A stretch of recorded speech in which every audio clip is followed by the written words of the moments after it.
The diner's special. It's funny how tales like this cling to you, worming their way into your mind, gnawing away, festering like a wound. They say truth is stranger than fiction, but sometimes the stories we pass down, the ones we whisper in shadowy corners or over drinks at seedy bars, are more chilling and grotesque than any proven fact. This is one of those tales. A fable, sure, but one that sits far too close to reality, told by those who find comfort in the macabre and believed by those who understand that the scariest monsters are always human. Ever heard of Helen, the lonely, gaunt old woman who ran that ramshackle diner out on Highway 22? The one no one seems to remember until their car breaks down right in front of it? Yeah, that diner. The one that looked like it was barely hanging on, just like Helen herself. She'd been running that place for years, way past its expiration date, and it had worn her down, mentally, physically, emotionally. The regulars were mostly truckers and the occasional passerby, people too tired or too drunk to care about the grime coating the counters or the smell of burnt grease. Helen herself was a fixture behind the counter, her face locked in a permanent scowl, her hands shaking from a mix of age and exhaustion. It's said that one Halloween night was when it all changed for her, when something finally snapped.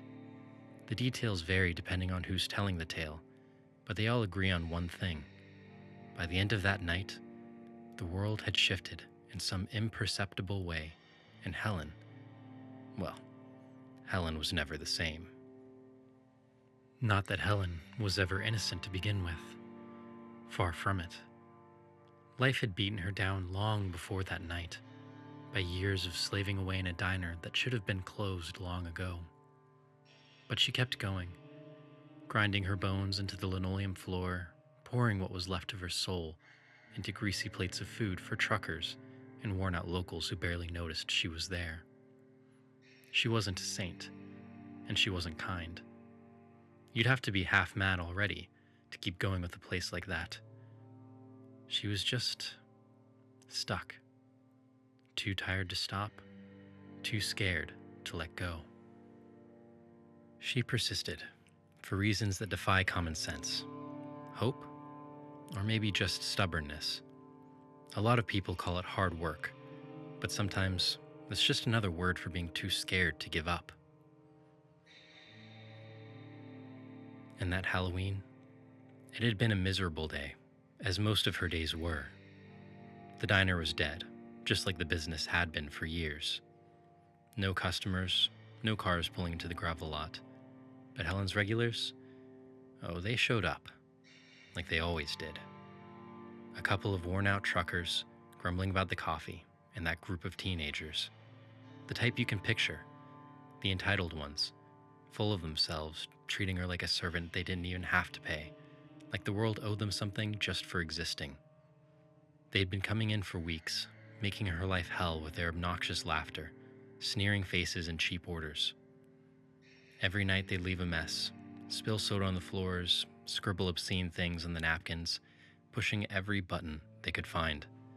And every night, Helen would clean up after them, swallowing her rage like spoiled milk. But on that Halloween night, they might have just gone too far.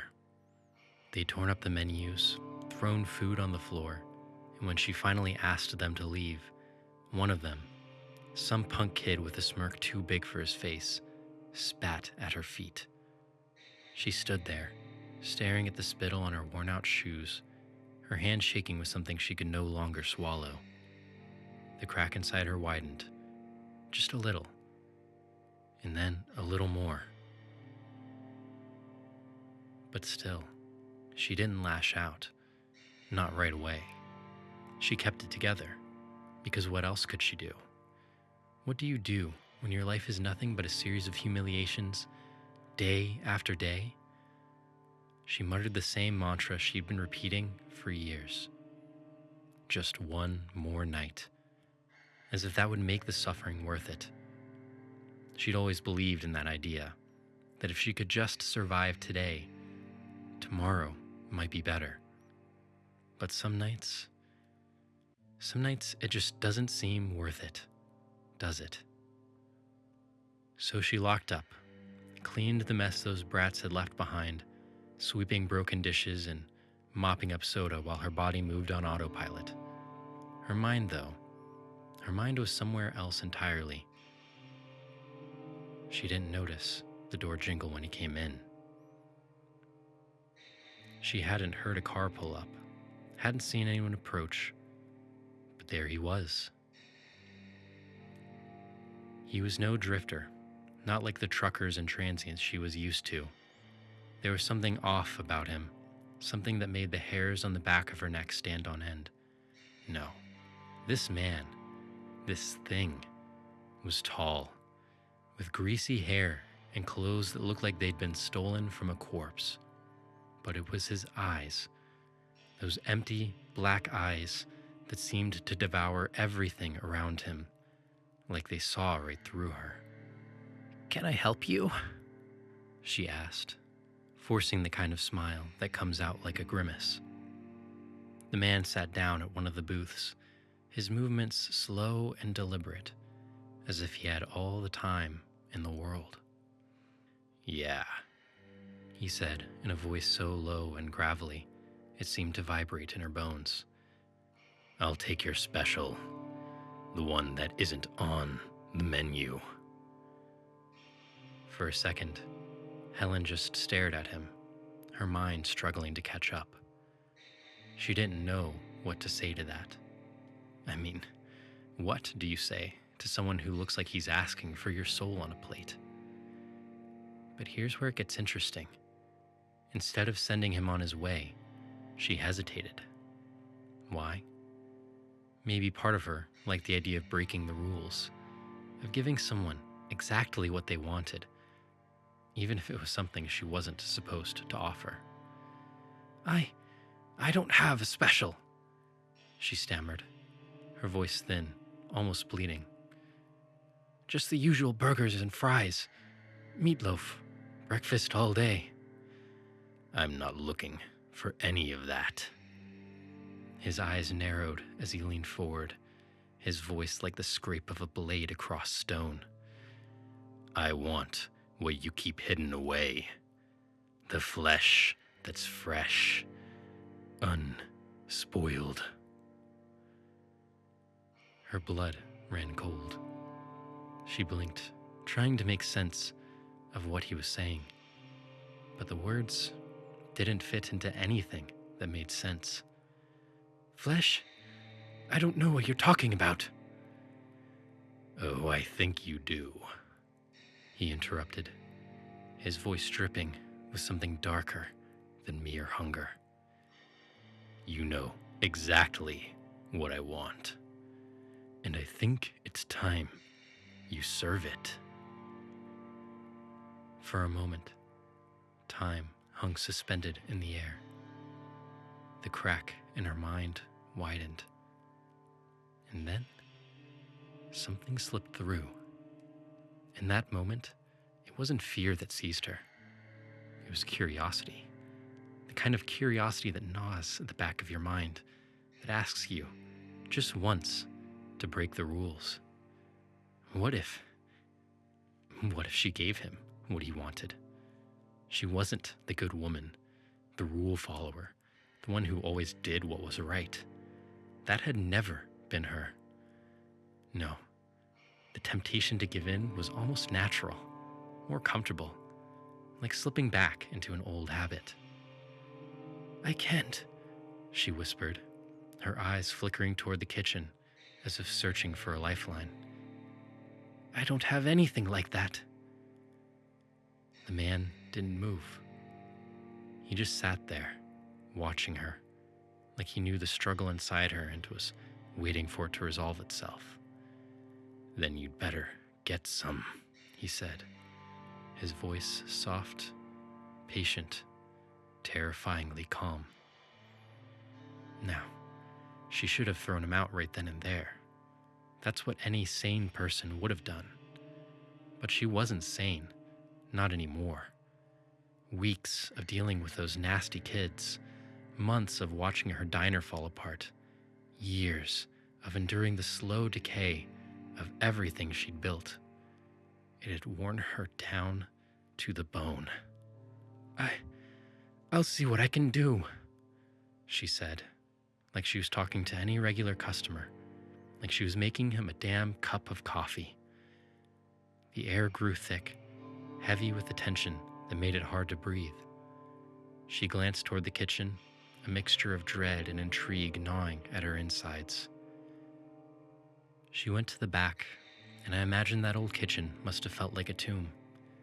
The fridge was nearly empty, just the usual scraps of old meat, leftovers that had been sitting too long, remnants of meals no one wanted anymore.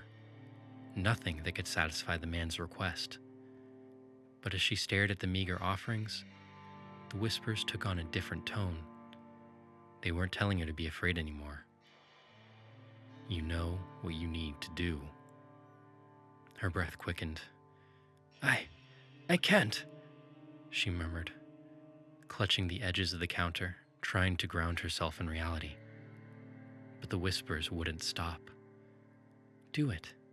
You've done everything else. Why not this? She glanced around, her eyes landing on the old shotgun that hung on the wall, a relic from a time when she still believed in the safety it promised.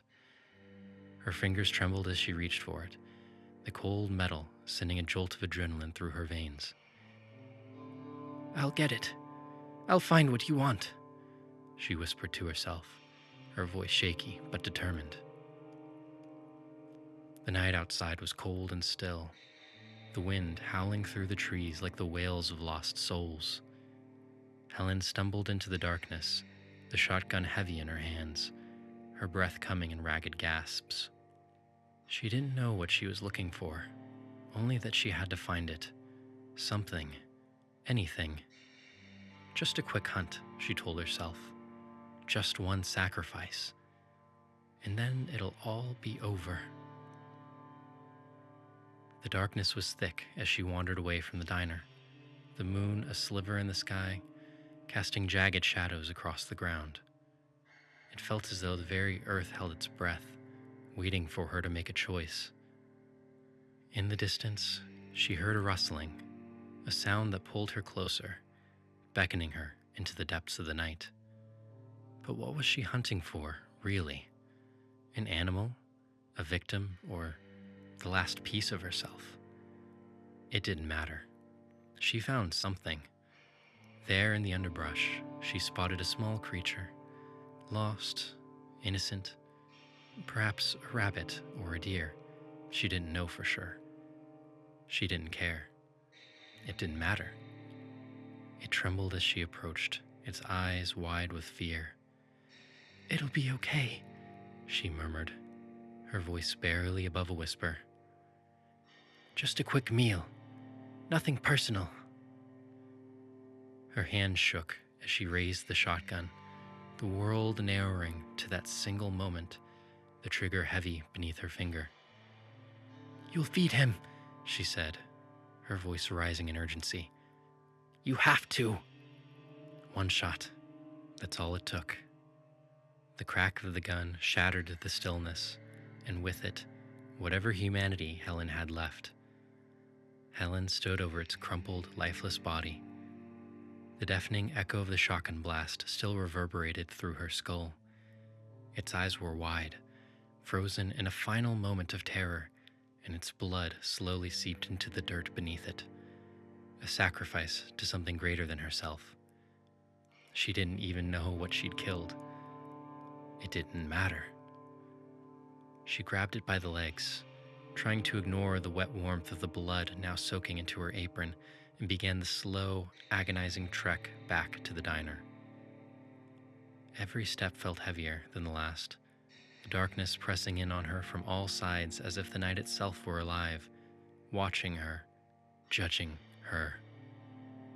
When she reached the back door of the diner, her limbs ached with exhaustion, and her mind was frayed to the point of unraveling.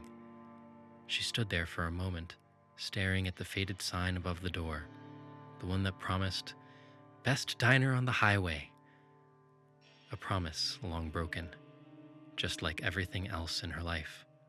She pushed the door open with her shoulder, the hinges creaking in protest, and stumbled inside. The warm, greasy air hit her like a wall, mixing with the stench of blood and dirt. The diner was eerily quiet, the fluorescent lights flickering weakly overhead, casting long, distorted shadows across the empty booths. And there he was, still sitting at the same table, his black eyes locked onto her the moment she crossed the threshold. He hadn't moved. He hadn't so much as blinked. For a second, she thought she saw a flicker of a smile on his gaunt face, but it disappeared so quickly she wasn't sure if it had been real. The man said nothing.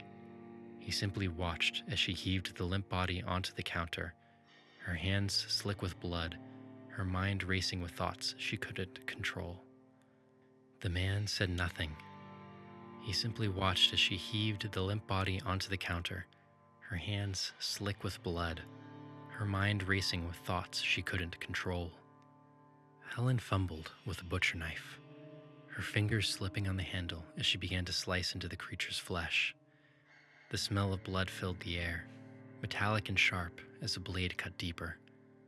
She worked mechanically, her movements no longer her own, with precision she didn't remember possessing, carving away the skin, separating muscle from bone. Each slice was cleaner than the last, each cut more perfect. She cooked the flesh, seasoned it like it was any other meal. Maybe she even hummed a tune while she worked, a tune from her childhood perhaps, who knows. Something innocent, though nothing about this moment felt that way. But what was truly disturbing was how right it all felt, as if she'd finally found the missing piece of herself, the part that had always been willing to feed the darkest appetites, even at the highest cost. The meat sizzled on the grill, the smell of blood and burning fat filling the air. "Just a little more," she whispered, trying to drown out the guilt clawing at her insides. "He needs this. He'll love it." Was it a confession? Or a plea? The man sat patiently at the booth, watching her with those unsettling eyes, a predator savoring the scent of blood in the air.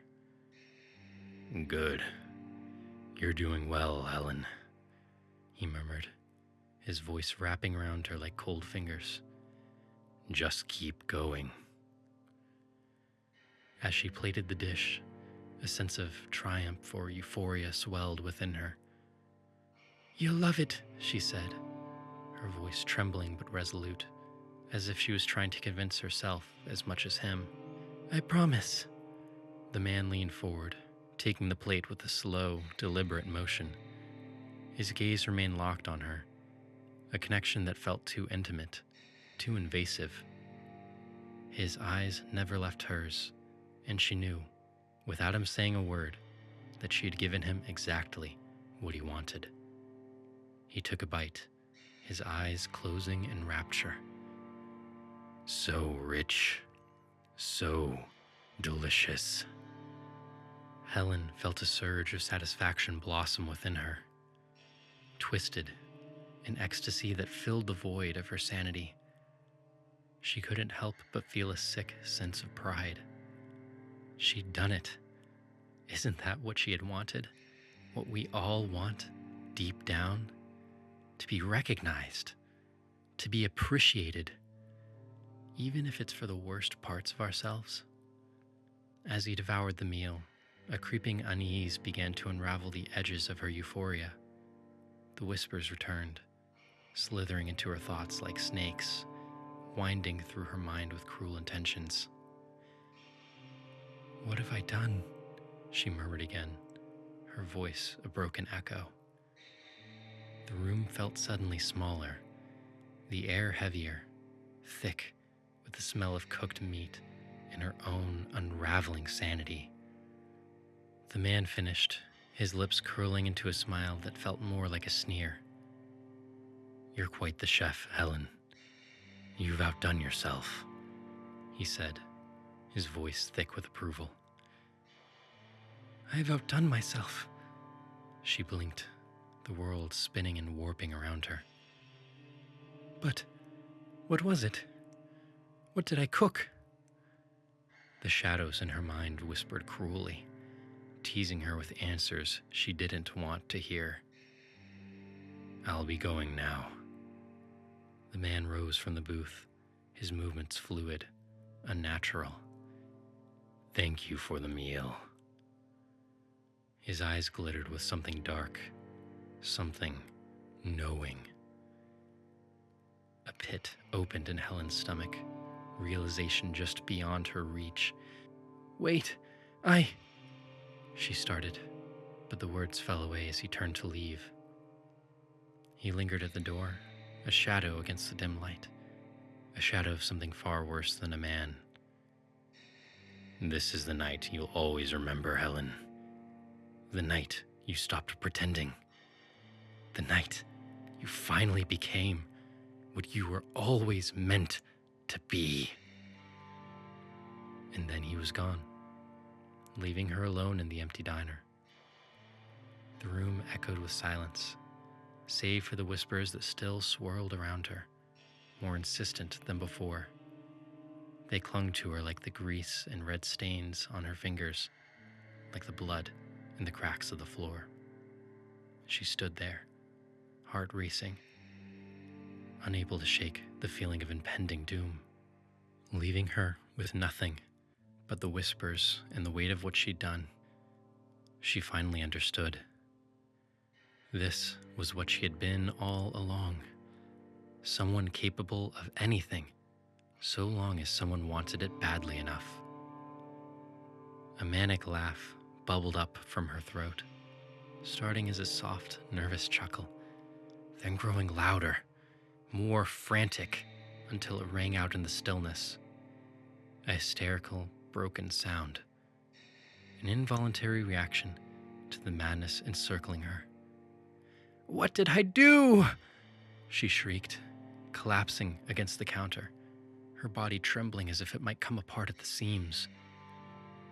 The world around her began to blur, the walls closing in as she sunk deeper into the madness that had been lying in wait all these years. She could still hear the remnants of his praise echoing in her ears. So rich, so delicious. His words echoed through the diner, mixing with the whispers, amplifying the cacophony in her mind. In a moment of clarity, or perhaps madness, she reached for the shotgun once more. The cold metal pressed against her skin, grounding her in the only way she knew how. "It wasn't meant to be like this," she whispered, tears streaming down her face. She lifted the gun, the barrel cool against her lips, and for the briefest second, the diner was quiet. No whispers, no laughter, just the cold, dead air of what was once her life. She lifted the gun, the barrel cool against her lips, and for the briefest second, the diner was quiet. No whispers, no laughter, just the cold, dead air of what was once her life.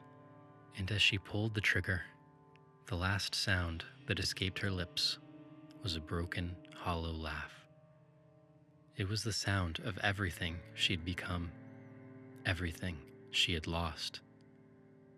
The world faded to black. The shadows consumed her, and Helen became nothing more than a whisper in the dark. Who knows if that part's true? But I like to think it is. After all, some endings just make more sense than others. The man, maybe he was never real. Maybe he was just a manifestation of the thing Helen couldn't face, the thing gnawing inside her all these years. People say you see what you want to see when the cracks start to show. Maybe that's all he ever was, her reflection, twisted into something darker, something she could finally blame. After all, the mind has a funny way of conjuring monsters when we can't confront our own guilt. And sometimes, the most terrifying thing is realizing you've been haunted by nothing but your own thoughts.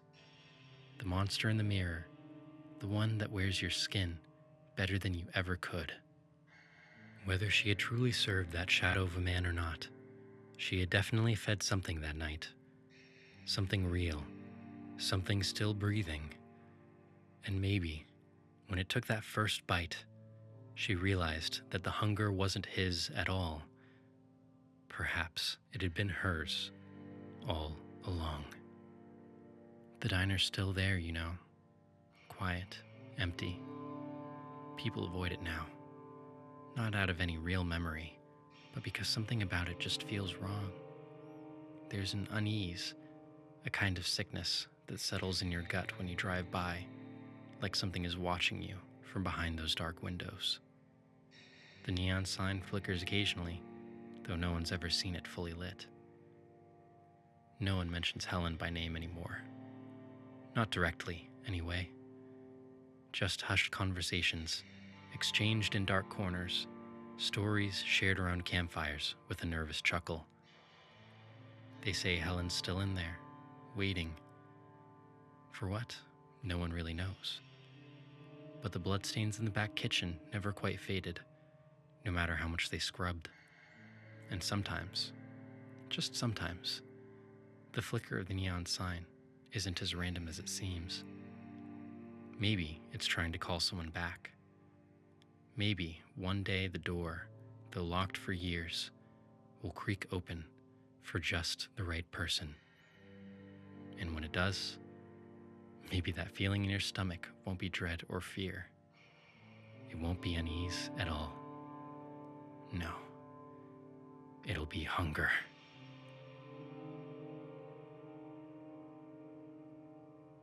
Bloodlines. When I was 11 years old, my family lived in a small, blue, relatively remote house in northern Sweden. The rear of the house had a small deck facing a dense, old-growth pine and spruce forest, while the front had a garage, a shed for firewood, and a fairly large lawn. My little brother, Oscar, had just been born about a month prior, and my parents were beginning to settle into their new routine. On the day in question, my father was away shopping for groceries, while my mother was inside tending to the house and keeping an eye on Oscar, who had colic and demanded a lot of attention. I was outside playing with my toy tractor in the front yard. Suddenly, I hear screams and commotion from inside the house, followed by silence. I called out for Mom, but got no reply, and it took me several minutes to muster the courage to open the front door and take a look. The house smelled like iron and moss, and the atmosphere felt oppressive. Mom was laying on the floor in front of the bedroom, in a pool of blood.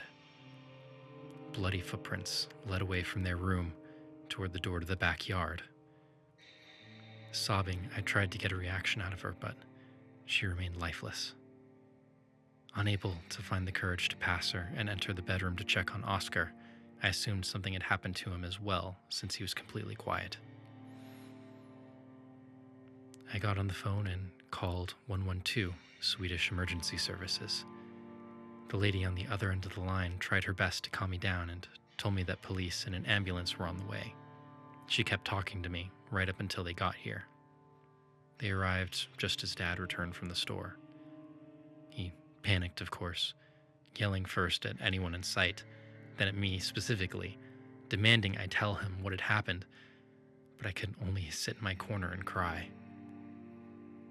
I think it took him a moment to realize that Oscar was quiet, because he suddenly turned around and forced his way past the paramedics surrounding my mother to get to the bedroom.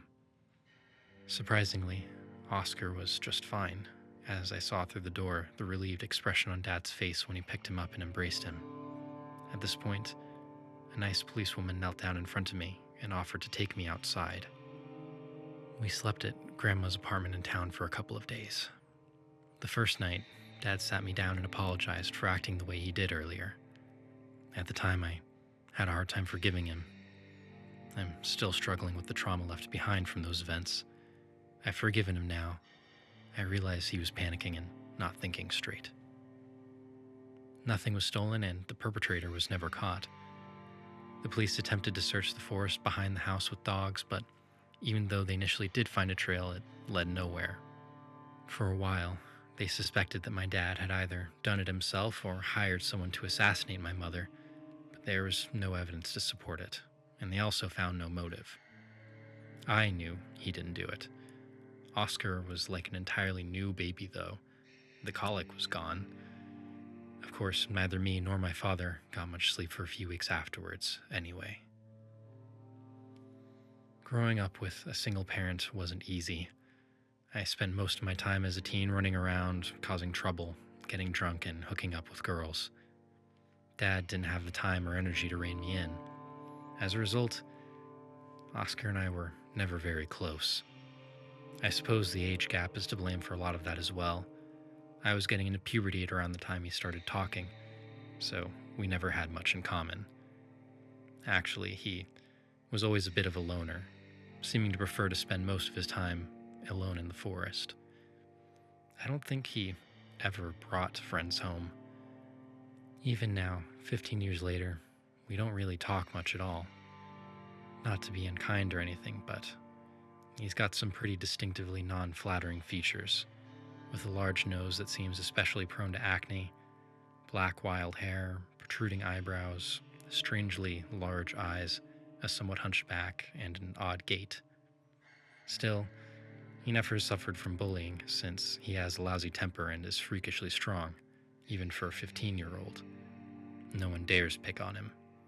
My dog, a 4-year-old Alaskan Malamute named Teddy, has always been wary around him. I prefer to live life day by day, not tying myself down with too many obligations.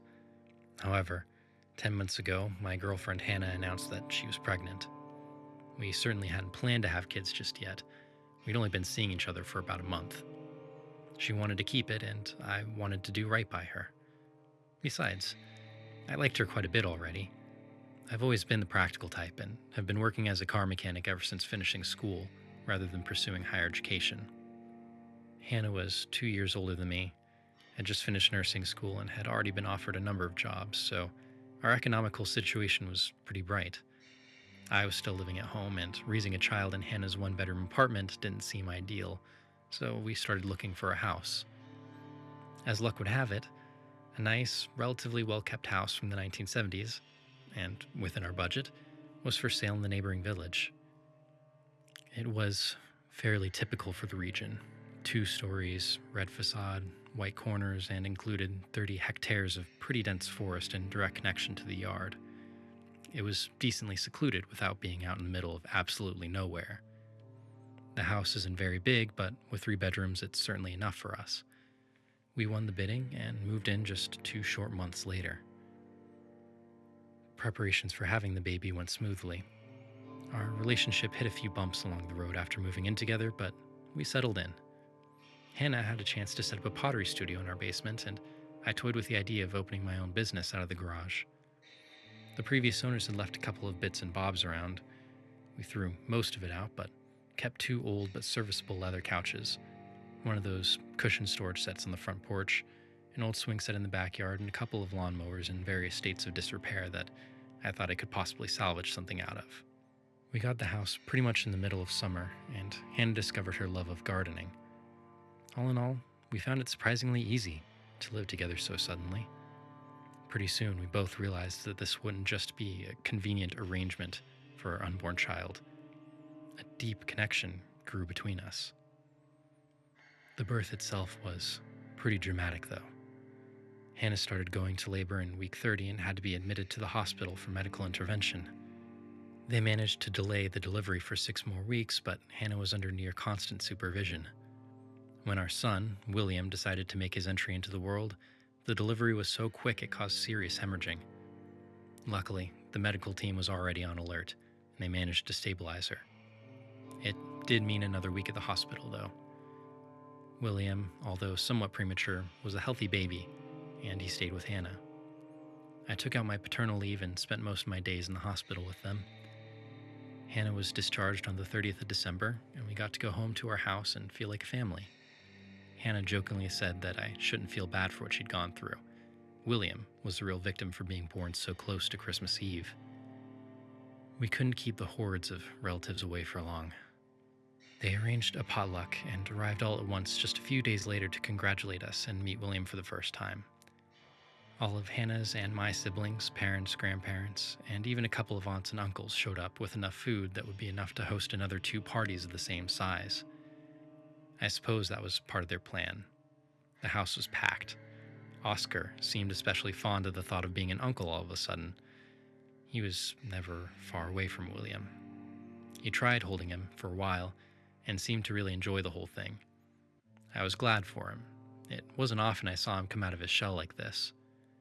They didn't stay very long, and we rounded off the day by frantically trying to figure out where to put all of the leftovers.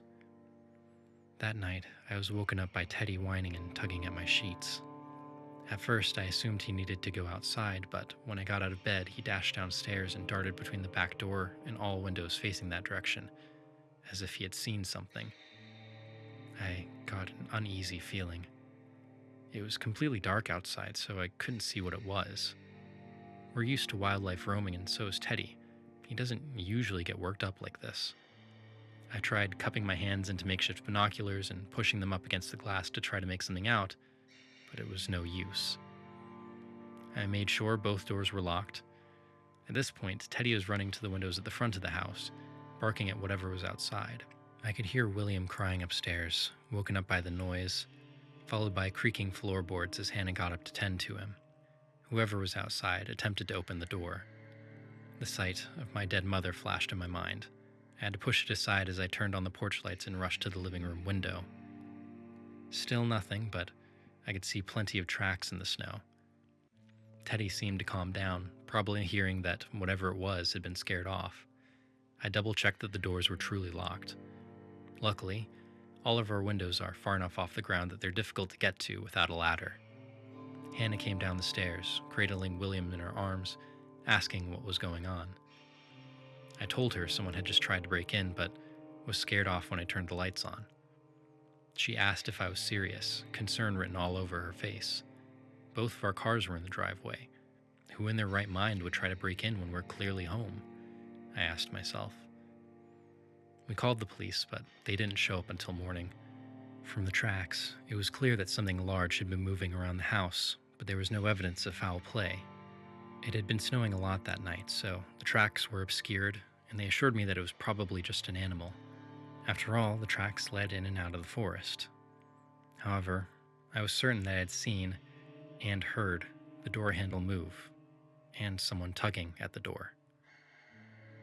Despite keeping the porch lights on, this happened again the following night, and the night after, but whoever it was made sure to avoid the front of the house. The police told us that there was nothing they could do. Nothing had been stolen, and there had been no visible attempts at forced entry. They had nothing to go by. I was paranoid, of course, terrified that what happened to my mother would happen again. Hannah was equally freaked out, but unlike me, had the clarity of mind to make an excellent suggestion. We took a family trip downtown and found what we were looking for at a hunting store: a motion-activated infrared camera trap.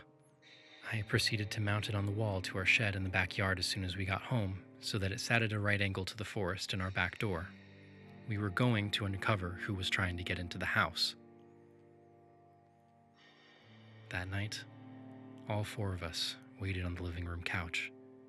Hannah, Teddy, and I were snuggled up, with William sleeping quietly in a bundle of blankets next to us. Soon enough, Teddy reacted to something outside. This time, his reaction was far from as pronounced as it had been the previous nights. I suspect he understood from our body language that we were in wait for our nightly tormentors. Teddy did not get up running between windows and doors. Instead, his head and ears were turning to follow the sounds of whoever or whatever was outside.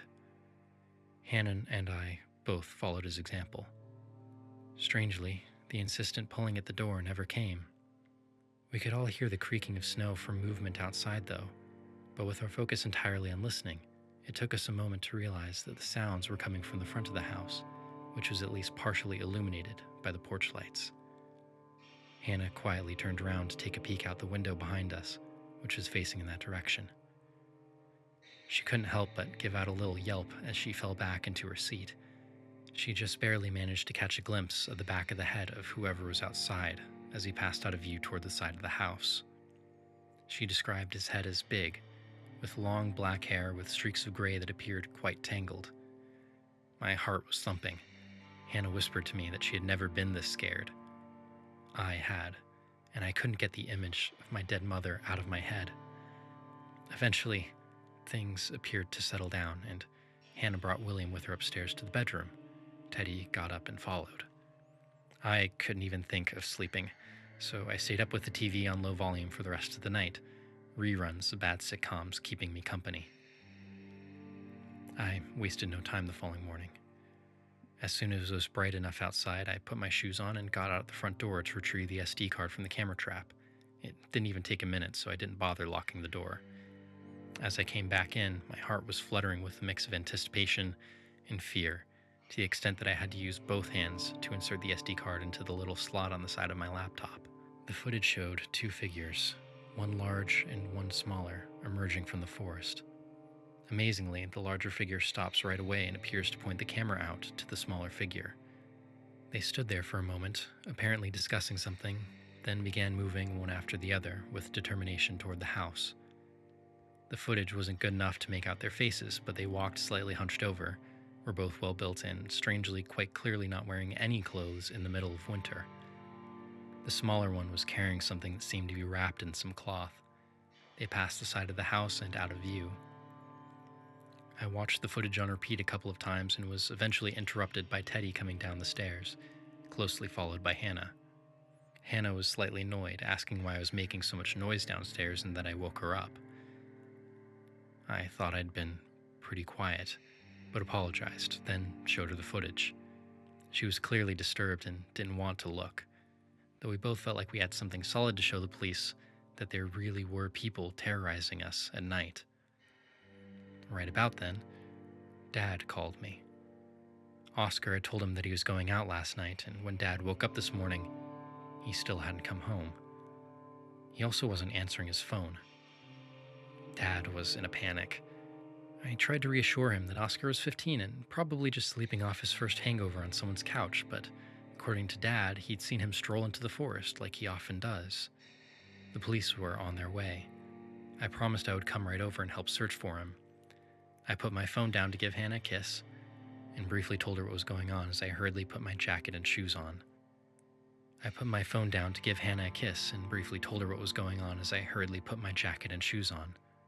I brought Teddy with me as well. I had only barely pulled out of the driveway when I realized I'd forgotten to bring my phone, which would definitely be good to keep on me so that we could communicate amongst each other. I backed the car up again to go get it. As I got out of the car, I heard commotion from inside the house. Hannah's raised, pleading voice carrying out through the second-floor window to our bedroom. I rushed out of the car, Teddy right behind me. In fact, Teddy turned out to be much faster than me, squeezing in through the crack in the door as soon as it got unlocked and bolting up the stairs. I wasn't far behind, but I heard Teddy growling and a pained yell from a man before I managed to catch my first glimpse. Hannah was blocking the door to our bedroom, tears streaming down her face, pleading to a naked, hairy, misshapen man standing in front of her, holding something wrapped in cloth in one of his arms. William was crying in the bedroom, and Teddy was hanging from the unknown man's right arm, biting down hard enough that I could see blood dripping onto the floor. I ran up to him and wrapped my arm around his neck, trying to wrestle him to the floor. He was strong, managed to get loose and turn around on me, swinging his right arm forcefully enough in the process to wrench Teddy's grip loose and send him flying across the room. In front of me stood Oscar, blood running down his right arm. I was in shock and didn't know what to do. I shouted angrily at him, asking what the fuck he thought he was doing. Teddy didn't waste a millisecond. He was right back on his feet, jumped and got a new grip around Oscar's left wrist. The cloth around what he was carrying came undone, and I was greeted by the face of the ugliest baby I've ever seen. Oscar grinned at me and told me he thought it was time our sons got to know each other. He grabbed the lumpy, misshapen baby with his right hand and sent Teddy flying again, who let out a whine as he impacted the wall. Then Oscar came charging at me. Teddy got right back up, though, and managed to grab a hold of his ankle. That just barely got me enough time to get out of the way and give Oscar a good kick in his side that sent him tumbling down the stairs. Teddy and I came right after. Oscar stood up in the hallway looking us over, then made a run for it, out through the front door, which was still open. Teddy went after him, though I yelled for him to stop and come back. Oscar ran straight into the forest at the back of the house. Teddy was giving chase, and I was chasing Teddy, who luckily stopped at the edge of the forest. He made his way back to me, where he collapsed from exhaustion. I picked him up and hurried back inside to lock the door and check on Hannah and William. They were both fine. We'd made it just before Oscar had a chance to do anything, though Hannah was absolutely traumatized. She couldn't stop crying and hugging William for over an hour. We called 112, and the police came right away. They had already been on their way to look for Oscar since Dad had called him in as missing. They got us into one of their cars and drove us straight to the hospital. I told them to bring the SD card in my laptop as well, since it had footage on it that they needed to see. Dad arrived at the hospital shortly after. He had a hard time believing that it had really been Oscar, but was convinced when both me and Hannah insisted that it had been him. The timestamp of the footage on the SD card also corresponded to when Oscar would have been in the forest the night before. No one had any idea who the other figure would have been. We think he probably hid in the cushioned storage chest on the porch until morning, then sneaked inside while I was checking the camera, and hid somewhere in the house to wait for a good opportunity to strike. To some extent, I guess he counted on Dad calling me when he realized that he was missing. Dad brought Teddy to a veterinary clinic while Hannah and I got checked up, answered questions, and made a formal report to the police. We were both unharmed, while Teddy had 2 broken ribs and bruising over large parts of his body, but amazingly, nothing serious. We've been staying with Hannah's mother, who has an apartment in town since then. We're planning on selling the house. Neither of us feel safe living so close to the forest anymore. An apartment in an urban area would be perfect. Oscar still hasn't been seen, even though the police has been searching the area around both houses with dogs. Just like with my mother, they found a trail that led nowhere. In folklore, there are mentions of changelings, which are babies snatched by mystical creatures and replaced with the creature's own babies, somehow made to look like the original. I never believed in things like that, but now I wonder if the person I've always thought of as my brother has actually been something else. Goodnight Moon. Matt and I returned to our hometown after our first semester in college. We arranged to meet at a bar to catch up and trade stories. "How's UVA?" Matt asked, sipping his glass of Shiraz. "Pretty good," I replied. "I think I'll major in physics." I took a swallow of my beer. "How about you?" "Yale's everything I hoped for, and more," Matt answered. "But I still haven't settled on a major yet. Philosophy maybe, or comparative lit." Our talk continued like that, matter-of-fact at first, then increasingly nostalgic as the wine and beer flowed. Matt studied me thoughtfully. "We go back a long way, Todd." I smiled. "Yep, all the way back to first grade." "First grade with Mrs. Morrison," Matt laughed. "Oh, how we gave her hell. We were terrors." "We sure were," I agreed. "I'm amazed that she kept her cheery disposition." "She was sweet," Matt said. "She even brought cookies for every holiday." I shook my head in wonder. How do teachers do it? They all deserve 6-figure salaries. "With combat pay," Matt hooted. We ordered another round of drinks. "You know," I said, slurping my fresh beer, "I can actually remember all our teachers. Except one. Who taught us in second grade? Do you remember?" Matt squinted in concentration. "Gosh, wasn't it Mr. Alamang?" I snapped my fingers. "Oh, yeah." A memory of the kindly bespectacled man flashed in my mind. He helped me with my science fair project.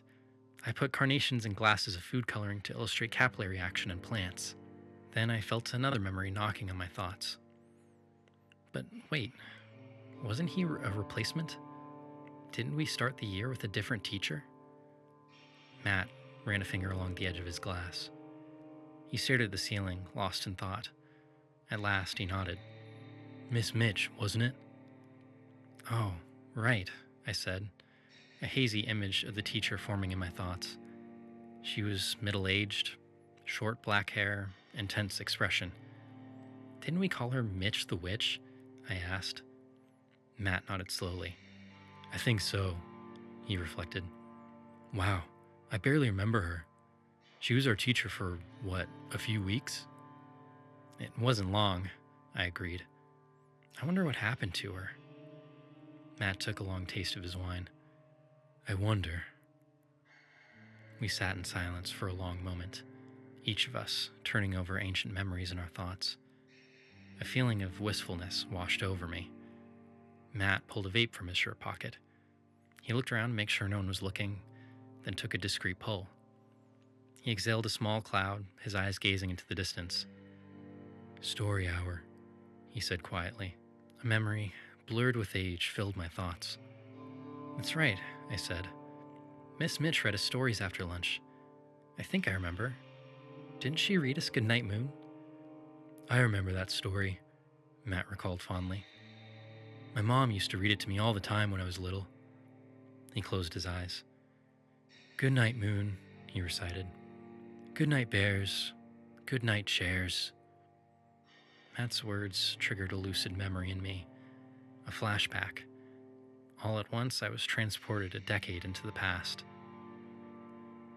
The classroom was a cheerful space. Colorful posters were tacked to the walls, alphabet charts, number lines, inspirational messages. Our little desks were arranged in clusters of 4 and held all sorts of creative supplies, pencils and papers, erasers and crayons. Our reading corner was up front, and sitting on a chair was Mitch the Witch. We were all seated at her feet as she paged through a worn copy of Goodnight Moon.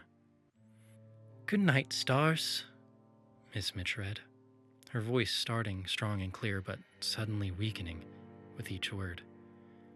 Good night, air. Good night, noises everywhere. She closed the book gently and held it atop her lap.